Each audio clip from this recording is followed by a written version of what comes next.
हम आज इस YouTube के माध्यम से पहला अपना वीडियो स्टार्ट कर रहे हैं और इसमें हम लोग इस चैनल पर पूरा का पूरा SST को हम लोग कवर करेंगे। अब चाहे वो 6 क्लास हो, 7 क्लास हो, 8, 9, 10 या 11, 12 हो, और इसके अलावा अदर कॉम्पिटिटिव एग्ज़ाम के लिए भी ये टॉपिक जो हम लोग पढ़ेंगे लोग इस चैनल के माध्यम से, वो सारे के सारे महत्वपूर्ण टॉपिक होंगे। फिलहाल हम लोग स्टार्ट करने वाले हैं पृथ्वी के बारे में, जो कि ज्योग्राफी का एक टॉपिक है। तो हम टॉपिक रखे हैं पृथ्वी एक सामान्य परिचय, मतलब पृथ्वी के बारे में छोटी छोटी बातें कुछ जानेंगे लोग, और इसके साथ हम ये टॉपिक स्टार्ट कर रहे हैं। चलिए, तो हम लोग देखते हैं लोग पृथ्वी को। तो पृथ्वी जहाँ पे हम लोग रहते हैं, ये पूरा जगत बसा हुआ है, पेड़ पौधे, मनुष्य, जीव जंतु, जिस पे ये रहते हैं। तो इस पृथ्वी के बारे में बात करने से पहले हम थोड़ा कुछ और जानते हैं, इससे पहले की चीज़ों को समझें, ताकि पृथ्वी तक आते आते हम लोगों को कुछ बातें और भी बढ़िया से क्लियर हो जाए। जैसे ये जो पृथ्वी है कहीं पे स्थिर नहीं है या किसी स्थान पे रखा हुआ नहीं है, ये आकाश में तैरता हुआ एक गोला है। अब इस आकाश में तैरते हुए गोले को अगर देखा है तो ये केवल एक नहीं है, अनेकों गोले हैं जो आकाश में एकदम स्वतंत्र रूप से तैर रहे हैं। तो वो गोले क्या होते हैं, कैसे होते हैं, कैसे तैरते हैं, इन सारे चीज़ों को लेकर के हम छोटा सा पॉइंट में हम समझाने का प्रयास करते हैं। जैसे आप सबको पता होगा कि आकाश में जितने सारे पिंड होते हैं ना, उन सबको आकाशीय पिंड बोलते हैं। जैसे यहाँ पे हम इसको टॉपिक दे करके कुछ समझने का प्रयास करते हैं। जैसे हम यहाँ पे टॉपिक रखते हैं आकाशीय पिंड। मेरे प्यारे साथियों, देखिए अब आकाशीय पिंड होता क्या है। मेनली जब चीज़ों को हम समझते हैं तो गहराई से समझना आवश्यक होता है, ताकि हम जो मूल बातें समझने वाले हैं ना, वो समझने में और आसान हो जाए। तो अब हम समझते हैं ये आकाशीय पिंड होता क्या है। तो ये आकाशीय पिंड आकाश में तैरने वाले सभी पिंडे या आकाश में विद्यमान सभी पिंडे आकाशीय पिंड कहलाते हैं। जैसे अब इसमें जो पृथ्वी है ये भी आकाश में तैर रहा है, चंद्रमा है वो भी आकाश में तैर रहा है, सूर्य है वो भी आकाश में तैर रहा है। तो जितने सारे पिंड हैं जो आकाश में तैर रहे हैं, वे सारे के सारे पिंड कहलाएंगे आकाशीय पिंड। सामान्य तौर पर इसे कह सकते हैं, सामान्यतः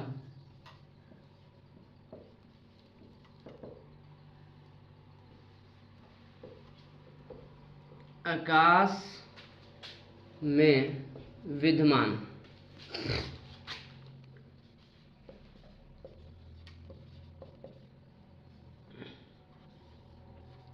सभी पिंड आकाशीय पिंड कहलाते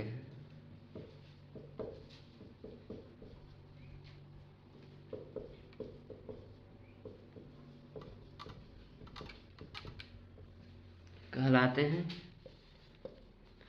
तो अब तो ये तो हो गया आकाशीय पिंड, मतलब जितने सारे आकाश में तैरने वाले पिंड हैं सारे के सारे आकाशीय पिंड कहलाएंगे। अब ये जो आकाशीय पिंड है ना, ये भी दो प्रकार के होते हैं। मेनली इसे दो भागों में बांटा जाता है, या ये दो प्रकार के होते हैं। जैसे कुछ पिंड ऐसे होते हैं जिसके पास अपना खुद का प्रकाश होता है, जो अपने खुद के प्रकाश के प्रकाशमान होते हैं और पूरे अपने एरिया में प्रकाश को फैलाते हैं।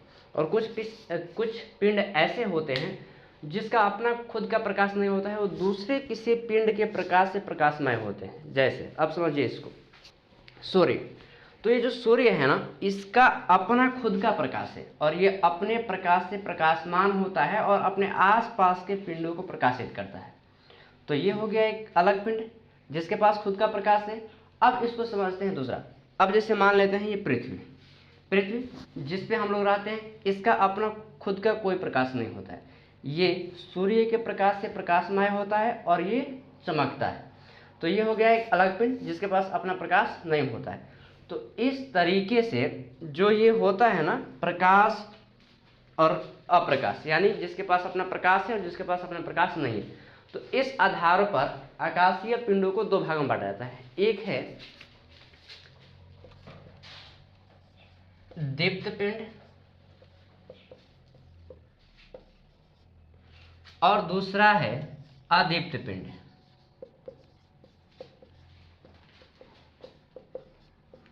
एक है दीप्त पिंड और दूसरा अदीप्त पिंड।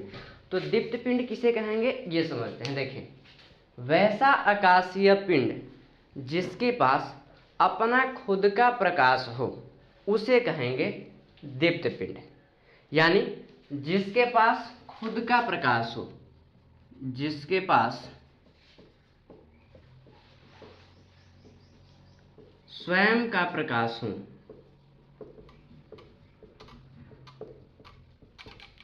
वो क्या कहलाएगा? दीप्त पिंड। और जिसके पास स्वयं का प्रकाश नहीं हो,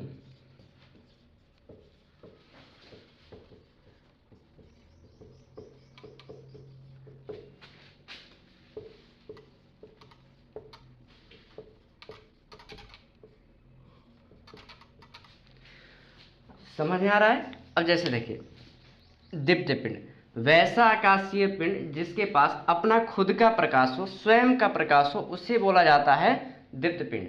और जिसके पास अपना खुद का प्रकाश नहीं हो, यानी जिसके पास स्वयं का प्रकाश नहीं हो, वह कहलाता है अदीप्त पिंड। तो अब समझिए, अब जैसे ये चंद्रमा है, चंद्रमा को हम लोग रात में देखते हैं, हम लोग चमकता हुआ प्रतीत होता है। तो फिर ये क्या है? तो इसका ये है कि ये जो सूर्य है ना, जिस सूर्य के प्रकाश से पृथ्वी चमकती है या पृथ्वी दिखाई देती है दूसरे ग्रहों से, उसी तरीके से जब सूर्य का प्रकाश चंद्रमा के ऊपर पड़ता है और चंद्रमा के ऊपर पड़ने के बाद जब रिफ्लेक्ट होता है ना, तो चंद्रमा रात को चमकता हुआ प्रतीत होता है। तो इसका मतलब ये नहीं होता है कि चंद्रमा के पास अपना खुद का प्रकाश है, नहीं, ऐसा नहीं। वो चंद्रमा जो है ना, वो सूर्य के प्रकाश से प्रकाशित होता है और रात में उसी के प्रकाश की वजह से वो चमकता हुआ प्रतीत होता है। तो ऐसे में ये जो आकाशीय पिंड है ना, ये मिलने दो प्रकार के हो गए। कौन कौन? एक दीप्त पिंड और दूसरा अदीप्त पिंड। तो दीप्त पिंड जिसके पास स्वयं का प्रकाश हो और अदीप्त पिंड जिसके पास स्वयं का प्रकाश नहीं हो। तो इस तरीके से हम आकाश में जितने सारे पिंड विद्यमान है ना, इन सारे पिंडों को दो भागों में बांट दिए। एक हो गया दीप्त पिंड और दूसरा हो गया अदीप्त पिंड। तो चलिए अब इसको रिलेट करते हैं पृथ्वी से। तो पृथ्वी से रिलेट करेंगे तो पाएंगे कि पृथ्वी एक ऐसा आकाशीय पिंड है जिसके पास अपना खुद का प्रकाश नहीं होता है। ये किसके प्रकाश से प्रकाशमय होता है? सूर्य के प्रकाश से। तो जो सूर्य है ना, उसके प्रकाश से प्रकाशमय होता है। तो यहाँ पे दिन भी होता है और यहाँ पे रात भी होता है। तो मेजरली अगर देखा जाए तो जो पृथ्वी है ना, वह एक प्रकार के अदीप्त पिंड है जिसके पास अपना खुद का प्रकाश नहीं होता है और यह सूर्य के प्रकाश से प्रकाशमय होता है। तो यहाँ तक तो समझ में आ गया। अब यहाँ से टॉपिक अगर हम आगे देखें तो देखिए, इसके बाद हम कुछ और चीज़ों को समझते हैं। जैसे मान लीजिए कि हम तो इस बात को समझ गए कि ये जो पृथ्वी है वो क्या है? एक अदीप्त पिंड है। अदीप्त पिंड होने के बाद अब इसके बारे में कुछ और जानते हैं। जैसे पृथ्वी एक ग्रह है या उपग्रह है, कहाँ रहता है, कैसे है, इन सारी चीज़ों को। तो मेनली अगर देखा जाए तो पृथ्वी जो है ना, एक प्रकार के ग्रह है और इसकी जो आकृति है ना, वो आकृति क्या है? गोलाकार है।